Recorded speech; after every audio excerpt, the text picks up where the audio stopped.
जय हिंद, नमस्कार फ्रेंड्स। ज्योति क्लासेस में आप सभी का एक बार फिर से स्वागत है। हेलो दोस्तों, कैसे हैं आप सभी? आई होप आप सभी बहुत ही अच्छे होंगे, स्वस्थ होंगे, स्टडी अपनी कंटिन्यू कर रहे होंगे।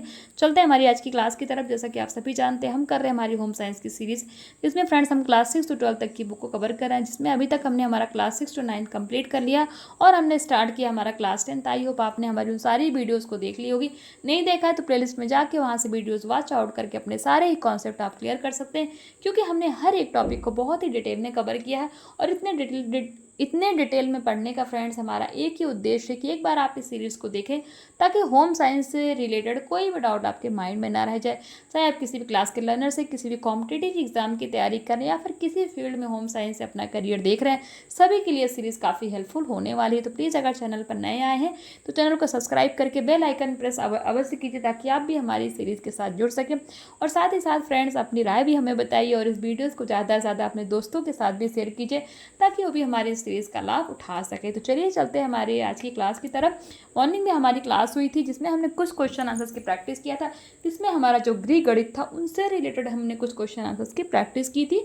आई होप आपने मॉर्निंग की क्लास देखी होगी। नहीं देखी है तो प्लेलिस्ट में जाइए, वहाँ से जाके वीडियोस को वॉच आउट करके अपनी क्लास देख के आप अपने कॉन्सेप्ट को क्लियर कर सकते हैं। तो ये तो थी हमारी मॉर्निंग की क्लास, जिसमें हमने बताया कि हमने क्या पढ़ा था आज मॉर्निंग में। फटाफट आज का देख लेते हैं क्या हमारा टॉपिक होने वाला है, जिसमें हम हमारा होम मैनेजमेंट फ्रेंड्स, इसी के साथ हमारा जो हमारा गृह प्रबंधन था वो हमारा क्लास 10 का कंप्लीट हो गया। अब दूसरा हम देखते हैं हमारा क्या है, दूसरा द्वितीय खंड हमारा क्या, स्वास्थ्य रक्षा। और स्वास्थ्य रक्षा में हम क्या पढ़ेंगे? हमारा पहला टॉपिक जल स्रोत तथा उपयोग, और यानी कि sources of water and there uses. तो ये हम पढ़ने वाले हैं, और इस पूरे चैप्टर में हम कंप्लीट करने क्या क्या वाले, कौन कौन से पॉइंट्स हम देखेंगे। जल का संगठन देखेंगे, जल की उपयोगिता, जल प्राप्ति के स्रोत, धारातलीय जल, भूमिगत जल और जल संरक्षण, ये सारे ही हम जो है पॉइंट्स इस चैप्टर के माध्यम से कवर करेंगे। चलिए पढ़ते हैं फटाफट।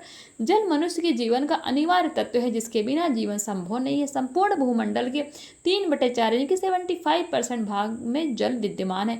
मानव शरीर में जल की मात्रा 70 to 75% तक होती है, जो आयु के अनुसार घटती बढ़ती रहती है। अनेक कार्यों में जल की आवश्यकता होती है, जैसे कृषि में भोजन बनाने में, नहाने में, घर की साफ सफाई, कपड़ों की धुलाई आदि में। मनुष्य के साथ साथ पशु पक्षी और वनस्पति जगत को भी जल की आवश्यकता समान रूप से होती है। तो ये तो हमने देख लिया जल की क्या उपयोगिता है हमारे जीवन में, उसके बारे में। अब जल का संगठन देख लेते हैं, यानी कि वाटर कंपोजिशन के बारे में देखते हैं। जल एक यौगिक है, जिसका गठन दो तत्वों हाइड्रोजन तथा ऑक्सीजन से मिलकर बना है। ध्यान दीजिएगा, इंपॉर्टेंट है। जल का गठन कौन से तत्वों से मिलकर बना है? दो। वो कौन से? हाइड्रोजन तथा ऑक्सीजन। सर्वप्रथम जल के वैज्ञानिक विश्लेषण का कार्य इंग्लैंड के वैज्ञानिक किसने किया था? कैवेंडिश ने किया था। ध्यान दीजिएगा, जो इंग्लैंड के वैज्ञानिक थे, कौन? कैवेंडिश। इन्होंने सर्वप्रथम जल का क्या किया हुआ था? इन्होंने सर्वप्रथम जल का विश्लेषण का कार्य किया था। जल का रासायनिक सूत्र H2O है। जल में हाइड्रोजन के 2 तत्व ऑक्सीजन का 1 भाग विद्यमान रहता है। जल भौतिक तथा शुद्ध रूप में स्वाद रहित, गंध रहित, रक्तहीन द्रव होता है। चूंकि जल एक अच्छा विलायक है, इसलिए जल का शुद्ध रूप में पाया जाना कठिन होता है। जल के विविध स्रोतों में लवण घुली हुई होती है अवस्था में विद्यमान होते हैं। इनमें मिट्टी, चूना, कैल्शियम सल्फेट, खड़िया तथा मैग्नीशियम जैसे लवण तथा कुछ गैसें भी जल में विलय होती हैं, जो जल में अशुद्धियां उत्पन्न करती हैं। जल द्रव, ठोस तथा वाष्प गैस तीनों अवस्थाओं में पाया जाता है। ध्यान दीजिएगा, जो जल है वो ठोस, द्रव, वाष्प तीनों अवस्थाओं में पाया जाता है। जल की उपयोगिता देख लेते हैं। मानव शरीर को स्वस्थ रखने के लिए जल आवश्यक है। मनुष्य को प्रतिदिन 5 लीटर जल की आवश्यकता। तो वैसे तो देखा जाए तो आज की डेट में 6-7 लीटर से कम पानी नहीं पीना चाहिए, बट मिनिमम आपको 5 लीटर पानी पीना ही पीना चाहिए। जल के अभाव में प्राणी तथा वनस्पति जगत का जीवन संभव नहीं है। जल मानवीय जीवन के विभिन्न क्रियाकलापों तथा दैनिक गतिविधियों के लिए अति आवश्यक है। जल की उपयोगिता का अध्ययन मुख्य रूप से 2 वर्गों के अंतर्गत किया जाता है, मानव शरीर व स्वास्थ्य के लिए तथा अन्य कार्यों के लिए। नंबर 1, मानव शरीर व स्वास्थ्य के लिए जल किस तरह उपयोगी है देखते हैं। नंबर 1 पेयजल के रूप में महत्वपूर्ण है। जल प्यास मानव शरीर की एक मूलभूत आवश्यकता है। जल से ही प्यास बुझाई जा सकती है। दूसरा है रक्त संगठन का प्रमुख भाग। जल द्वारा ही रक्त को तरलता प्राप्त होती है तथा शरीर के सभी भागों में रक्त का परिभ्रमण संभव हो पाता है। यदि किसी कारणवश हमारे रक्त में जल की कमी हो जाए तो रक्त क्रमशः गाढ़ा होने लगता है। वाहिनियों में रक्त का संचार प्रक्रिया में कठिनाई उत्पन्न होने लगती है। तीसरा पॉइंट देखते हैं, सुचारू पाचन की क्रिया हेतु भी जल क्या है उपयोगी है। जल की उपस्थिति में ही भोजन घुलित अवस्था को प्राप्त करता है तथा आहार का पाचन एवं अवशोषण संभव हो पाता है। जल के अभाव में आहार का पाचन संभव नहीं है, अतः जल सुचारू पाचन क्रिया हेतु बहुत आवश्यक है। चौथा पॉइंट है, शारीरिक क्रिया संचालन हेतु महत्वपूर्ण। शरीर की सभी ग्रंथियां अपने कार्यों को पूरा करने के लिए भिन्न भिन्न रसों का क्या करती है, श्रवण करती हैं। ग्रंथियों द्वारा बनाए जाने वाले रसों को तरलता प्रदान करने के लिए जल की आवश्यकता होती है। पांचवा पॉइंट है, शारीरिक तापक्रम नियमन हेतु हमारे शरीर के तापमान को स्थिर एवं सामान्य बनाए रखने का कार्य अर्थात शारीरिक तापमान के नियमन का कार्य जल द्वारा ही संभव होता है। छठा पॉइंट कहता है, शरीर की त्वचा की सुंदरता हेतु आवश्यक जल का समुचित सेवन करते रहने से हमारी त्वचा कोमल तथा चिकनी बनी रहती है। सातवां पॉइंट है, शारीरिक स्वास्थ्य के लिए महत्वपूर्ण नियमित रूप से जल की समुचित मात्रा ग्रहण करते रहने से शरीर चुस्त रहता है तथा थकान एवं उदासीनता नहीं आती। आठवां पॉइंट देखते हैं, शारीरिक सफाई एवं स्वच्छता हेतु महत्वपूर्ण। शारीरिक सफाई का प्रमुख उपाय स्नान है और स्नान जल द्वारा ही किया जाता है। नवां पॉइंट है, शरीर में उत्पन्न हानिकारक तत्वों का उत्सर्जन में सहायक। शरीर में विद्यमान जल विजातीय एवं हानिकारक तत्वों को घोल लेता है तथा शरीर के उत्सर्जन तंत्र और पसीने की सहायता से उन्हें शरीर से बाहर निकाल देता है। तो ये तो हमने कुछ 8-9 पॉइंट देखे किसके बारे में, जल की उपयोगिता के बारे में। अब देख लेते हैं दूसरा पॉइंट, अन्य कार्यों के लिए। पॉइंट 1 कहता है, घरेलू कार्यों में जल विभिन्न घरेलू कार्यों जैसे खाना पकाने, कपड़े धोने, घर की सफाई व स्नान के लिए जल आवश्यक होता है। नंबर 2, औद्योगिक कार्यों में लौह इस्पात उद्योग, कागज वस्त्र उद्योग आदि में जल की उपयोगिता अपरिहार्य यानी कि अवश्य होती है। तीसरा है, जनहित कार्यों के लिए शहर की स्वच्छता के कार्य जैसे सड़कों गटरों की सफाई, सार्वजनिक उद्यानों की देखरेख, अग्निशमन सेवाओं, दंगाइयों पर नियंत्रण के लिए जल की आवश्यकता होती है। चौथा पॉइंट, कृषि कार्यों के लिए फसलों तथा फल सब्जियों की उपज के लिए जल आवश्यक है। और छठा पॉइंट कहता है, व्यवसाय के लिए विभिन्न व्यवसाय जैसे अस्पताल, डेयरी, लॉन्ड्री, होटल के कार्यों के लिए भी जल की आवश्यकता होती है। आई होप ये जितने भी पॉइंट्स हमने कवर किए आपको समझ में आए होंगे। तो ये सारे पॉइंट्स आपके क्लियर हो गए होंगे। ये देखिए कुछ इसी जितने हमने पॉइंट्स कवर किए इन्हें से रिलेटेड कुछ क्वेश्चन है। क्वेश्चन 1 कहता है, जल रूपी यौगिक का गठन कौन से तत्वों से मिलकर हुआ है। क्वेश्चन 2 कहता है, जल पाचन क्रिया में आवश्यक है, सत्य है या असत्य बताइए। क्वेश्चन 3 है, जल की उपयोगिता का अध्ययन मानव शरीर के साथ साथ किन कार्यों के लिए उपयोगी है। आई होप इन सारे क्वेश्चन के आपने स्क्रीनशॉट ले लिए होंगे क्योंकि बहुत ही ईजी क्वेश्चन से आपसे बहुत ही ईजिली सॉल्व हो जाएंगे। दूसरा पॉइंट देखते हैं हम इसी में, जल प्राप्ति के स्रोत यानी कि जल कहाँ कहाँ से प्राप्त किए जा सकते हैं। पृथ्वी के लगभग 3/4 भाग पर समुद्र है अतः आकार व मात्रा की दृष्टि से यह जल का सबसे मुख्य स्रोत है। समुद्र जल के खारा होने के कारण इसको सीधे ही प्रयोग नहीं किया जा सकता। समुद्री जल होता है खारा होता है इसलिए इसको सीधे प्रयोग नहीं किया जा सकता। पृथ्वी पर जल के सभी स्रोतों जैसे वर्षा, नदी, नहरें, तालाब, कुएं आदि का मूल स्रोत क्या है, समुद्र ही है। जल प्राप्ति के स्रोत देखते हैं, समुद्र, वर्षा। अब ये देखिए धरातलीय जल यानी कि धरातल से जल कहाँ कहाँ से आता है और भूमिगत जल कौन कौन से होते हैं। तो धरातलीय जल से नदी है, तालाब है, झील है, झरने, ये धरातलीय जल हैं। और भूमिगत यानी कि भूमि से कौन से जल आते हैं, कुएं हो गए, नलकूप आदि, ये क्या है, भूमि से हमें प्राप्त होते हैं। अब देख लेते हैं समुद्र। समुद्र का जल आकार तथा मात्रा दोनों ही दृष्टियों से सबसे बड़ा स्रोत है। समुद्री जल हमारे लिए विशेष उपयोगी नहीं होता क्योंकि यह खारा होता है। यह जल पीने तथा सिंचाई के काम में नहीं लाया जा सकता। समुद्र का जल वाष्प में परिवर्तित हो जाता है तथा बादलों का रूप धारण कर पृथ्वी पर वर्षा करता है। इस रूप में समुद्र के जल का अप्रत्यक्ष उपयोग किया जाता है। तो ये तो हमने समुद्र के बारे में देख लिया। वर्षा के बारे में देखते हैं। वर्षा जल का प्रमुख स्रोत है। भूतल पर विद्यमान जल स्रोतों, समुद्र, नदियों, तालाब आदि से जल का निरंतर वाष्पीकरण होता रहता है।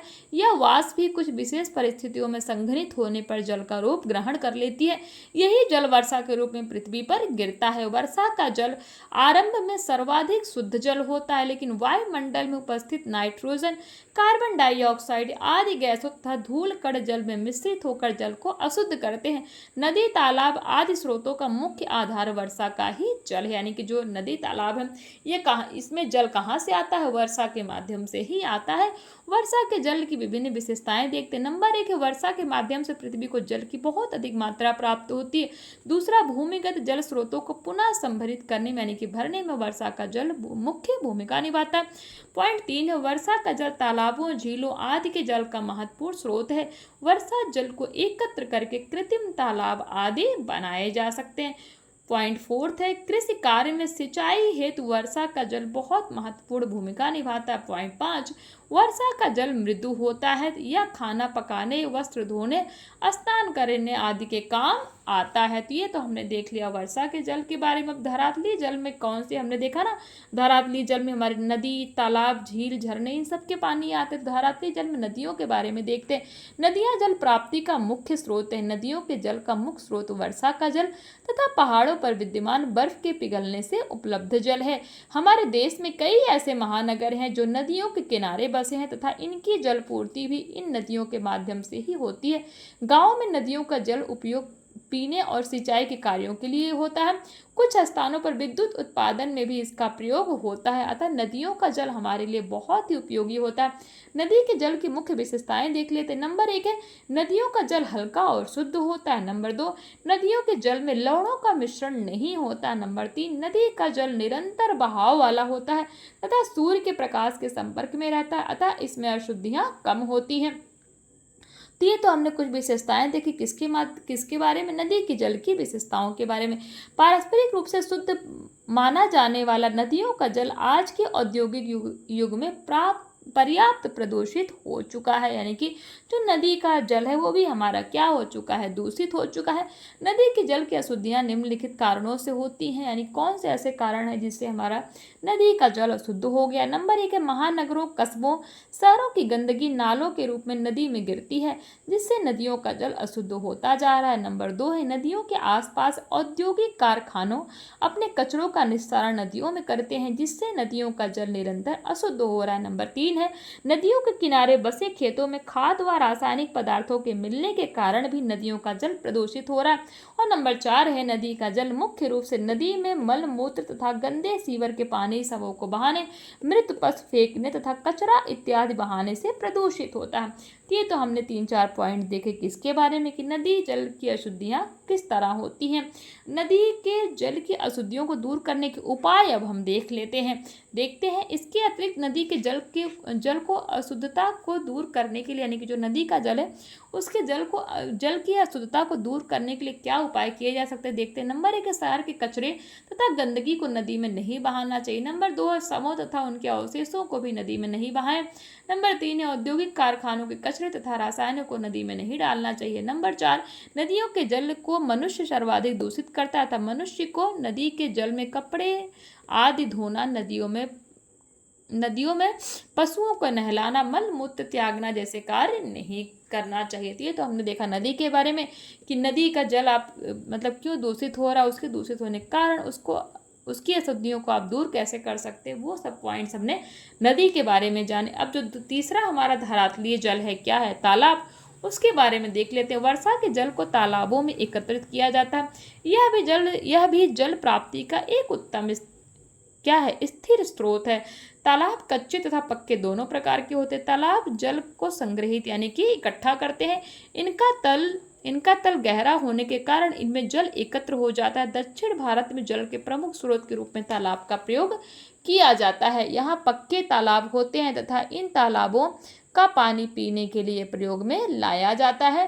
तालाब के जल की निम्नलिखित विशेषताएं देखते हैं। नंबर 1 है, तालाबों में वर्षा का जल एकत्रित होता है। नंबर 2, तालाब का तल गहरा होने के कारण उसमें एकत्र जल स्थिर रहता है। नंबर 3 है, तालाब के जल का सिंचाई में प्रयोग होता है। अब हमने ये देखा क्या, तालाब के जल की कुछ मुख्य विशेषताएं। अब तालाब के जल की अशुद्धियों के कारण भी देख लेते हैं। हमने नदी के जल की अशुद्धियों के कारण देखे, अब तालाब के जल की अशुद्धियों के कारण हम देख लेते हैं।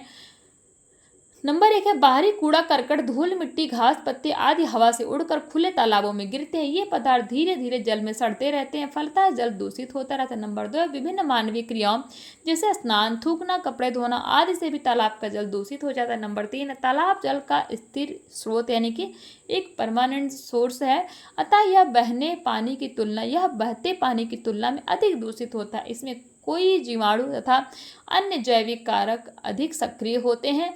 चौथा पॉइंट है वस्तुओं के मल मूत्र, जो हमारे पशु होते हैं, पशुओं के मल मूत्र व स्नान के कारण भी जल दूषित हो जाता है। पांचवा पॉइंट कहता है गांव तथा बस्तियों की नालियों के अपशिष्ट पदार्थ तालाब के जल को दूषित करते हैं। तो ये तो हमने 5 पॉइंट देखे किसके बारे में, तालाब के जल की अशुद्धियों के क्या कारण है उनके बारे में। अब तालाब के जल को दूषित होने से कैसे बचा सकते हैं कवर करते हैं। नंबर 1 है जो क्षेत्र पानी व भोजन निर्माण के लिए तालाब के जल पर निर्भर हो वहां पक्के तालाब बनवाए जाने चाहिए। ऐसा संभव न होने पर कच्चे तालाब के समीप घाट निर्मित किया जाना चाहिए। जब भी तालाब का जल पीने या भोजन पकाने के लिए प्रयोग करना हो तो यह घरेलू विधियों द्वारा अनिवार्य रूप से शुद्ध कर लेना चाहिए, जैसे उबालकर, क्लोरीन की गोली डालकर आदि। नंबर 2 है बाहरी गंदगी से बचाव के लिए तालाब के चारों ओर पक्की एवं पर्याप्त ऊंची मुंडेर बनवानी चाहिए। नंबर 3 है पशुओं द्वारा जल दूषित होने से बचाने के लिए तालाब के चारों ओर कांटेदार तार लगवा देनी चाहिए। नंबर 4 है समय समय पर तालाब की सफाई की समुचित व्यवस्था होना चाहिए। और नंबर 5 है जल में उगने वाले पौधे एवं घास को समय समय पर उखाड़ते रहना चाहिए। नंबर 6 है तालाब के निकट वृक्षारोपण नहीं होना चाहिए। तो ये तो हमने देखा किसके बारे में, तालाब के बारे में। तालाब के बारे में हमने क्या क्या देखा, तालाब के जल की अशुद्धियाँ देखी, तालाब के जल की विशेषताएं देखी, तालाब के जल को दूषित होने से हम कैसे बचा सकते हैं ये भी हमने देखा। नेक्स्ट हमारा जो धरातलीय जल है क्या है, झरना, यानी कि झरना भी हमारा क्या है, धरातलीय जल के अंतर्गत आता है। तो इसको हम करेंगे फ्रेंड्स, ये धरातलीय जल के अंतर्गत जो हम झरना करने वाले हैं ये हम करेंगे हमारी नेक्स्ट क्लास में। आज के लिए यहीं तक करते हैं। आई होप जितना भी हमने पढ़ा है वो सारे ही पॉइंट्स आपके क्लियर हुए होंगे। आपको अगर फिर भी कोई डाउट रह जाता है तो प्लीज़ कमेंट करके बताइए, आपके डाउट लेने का हम पूरा का पूरा प्रयास करेंगे और उसका सलूशन भी प्रोवाइड करने का पूरा प्रयास करेंगे। तो आज की क्लास यहीं तक। अगर थोड़ी भी वीडियो अच्छी लगी हो, पॉइंट समझ में आए हो, जो भी कॉन्सेप्ट्स हम पढ़ रहे हैं फ्रेंड्स वो अच्छे लगे हो तो प्लीज़ चैनल को सब्सक्राइब करके जाइएगा और बेल आइकन भी प्रेस कीजिएगा ताकि आप भी हमारी इस सीरीज़ के साथ जुड़ सके। मिलते हैं हमारी नेक्स्ट क्लास में, तब तक के लिए जय हिंद, नमस्कार। हंसते रहिए, मुस्कुराते रहिए, एक दूसरे की हेल्प भी करते रहिए। धन्यवाद।